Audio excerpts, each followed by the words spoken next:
नमस्कार। आज हम भारत के इतिहास की सबसे बड़ी राजनयिक पहल पर चर्चा करेंगे। ऑपरेशन सिंदूर के बाद भारत ने एक अभूतपूर्व कदम उठाया है। 59 सांसदों को 7 प्रतिनिधिमंडलों में 33 देशों में भेजा जा रहा है।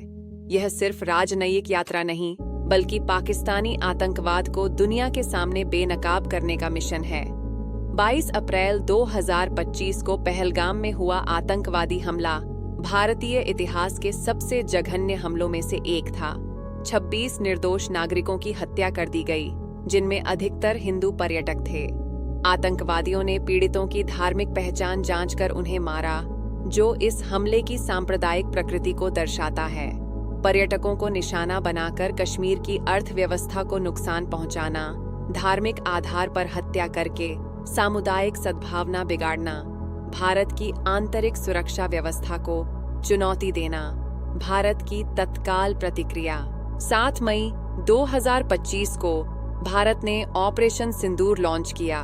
राफेल विमानों द्वारा SKLP मिसाइल और AASM हैमर ग्लाइड बम का उपयोग करते हुए 23 मिनट में 14 हमले किए गए। 9 स्थानों को निशाना बनाया गया। पाकिस्तान अधिकृत कश्मीर और पंजाब प्रांत में। पहला प्रतिनिधिमंडल भाजपा सांसद बैजंत पांडा के नेतृत्व में सऊदी अरब, बहरीन, कुवैत और अल्जीरिया। इसमें वयोवृद्ध नेता गुलाम नबी आजाद, भाजपा सांसद निशिकांत दुबे और AIMIM सांसद असदुद्दीन ओवैसी शामिल हैं।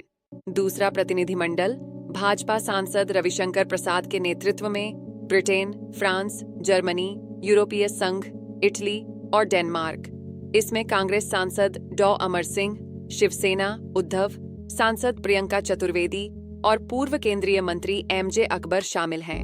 UAE में भारतीय प्रतिनिधिमंडल ने रणनीतिक सफलता हासिल की।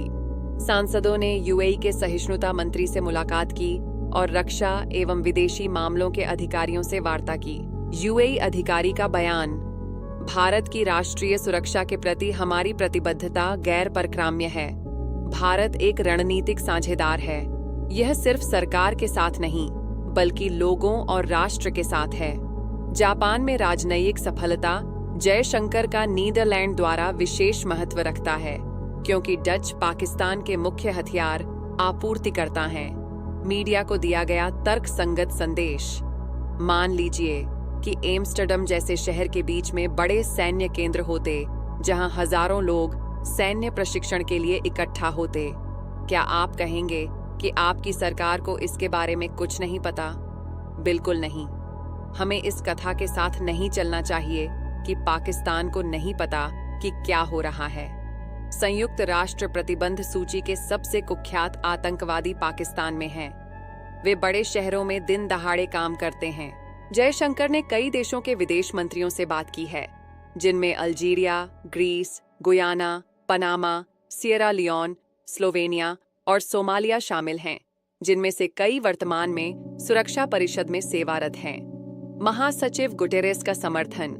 संयुक्त राष्ट्र महासचिव एंटोनियो गुटेरेस ने पहलगाम आतंकवादी हमले की स्पष्ट निंदा की और जवाबदेही के महत्व पर secretary of state Marco Rubio Pahalgam हमले में जीवन की हानि पर दुख जताया और आतंकवाद निरोधी सहयोग की पुष्टि की। उपराष्ट्रपति JD वांस।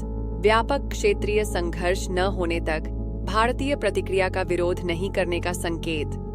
पाकिस्तान ने भारत की राजनयिक चालों की नकल करने का फैसला किया है, जहां इस्लामाबाद ने भी शांति के लिए अंतर्राष्ट्रीय मंच पर अपना मामला पेश करने के लिए प्रतिनिधिमंडल भेजने की घोषणा की है। पाकिस्तान पीपुल्स पार्टी के चेयरमैन बिलावल भुट्टो जरदारी, प्रधानमंत्री शहबाज शरीफ ने उन्हें 2 देशों के बीच तनाव पर पाकिस्तान का पक्ष पेश करने के लिए प्रतिनिधिमंडल का नेतृत्व करने का कार्य सौंपा है। रक्षात्मक रुख पाकिस्तान का यह कदम दिखाता है कि भारत की राजनयिक पहल सफल हो रही है। अंतर्राष्ट्रीय समुदाय में पाकिस्तान दबाव महसूस कर रहा है। आतंकवाद के मुद्दे पर पाकिस्तान रक्षात्मक हो गया है।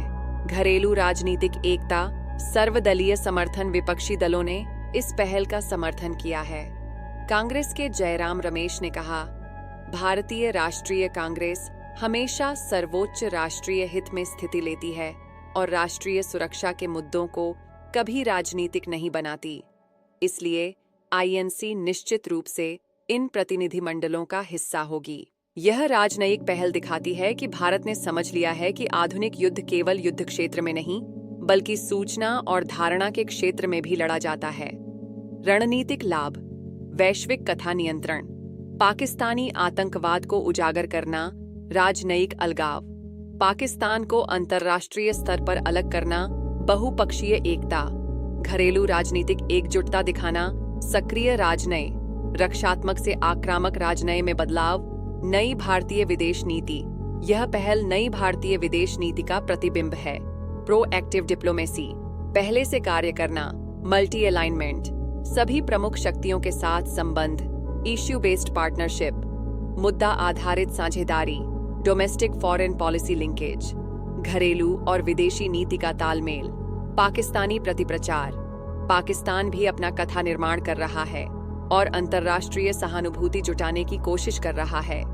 चीनी समर्थन, चीन पाकिस्तान का पारंपरिक मित्र है और सुरक्षा परिषद में भी उसका समर्थन करता है। अमेरिकी दबाव, ट्रंप प्रशासन का रुख अभी भी स्पष्ट नहीं है और व्यापार के माध्यम से मध्यस्थता की बात कर रहा है। आतंकवाद पर वैश्विक सहमति, दुनिया में बढ़ते आतंकवादी खतरों के कारण भारत की स्थिति को अधिक समझा जा रहा है। इकोनॉमिक डिप्लोमेसी, भारत की बढ़ती आर्थिक शक्ति राजनयिक प्रभाव बढ़ा रही है। डेमोक्रेटिक वैल्यूज, लोकतांत्रिक मूल्यों के आधार पर पश्चिमी देशों के साथ साझेदारी। निष्कर्ष, नई भारतीय राजनयिक शक्ति। मैं चित्रलेखा मानती हूँ कि यह राजनयिक ब्लिट्ज़क्रीग भारत की बदलती भूमिका को दर्शाता है। अब भारत रक्षात्मक राजनय से आक्रामक राजनय की ओर बढ़ रहा है। युद्ध क्षेत्र में जीत के बाद सूचना युद्ध में जीत आवश्यक है। ऑपरेशन सिंदूर से सैन्य संदेश मिल गया, अब राजनयिक संदेश देने का समय है। यह पहल दिखाती है, यह सिर्फ आतंकवाद के खिलाफ लड़ाई नहीं है, बल्कि एक नई विश्व व्यवस्था में भारत की स्थिति निर्धारित करने का प्रयास है। भारत अब सिर्फ प्रतिक्रिया नहीं करता, बल्कि वैश्विक एजेंडा तय करने की कोशिश करता है। सत्यमेव जयते।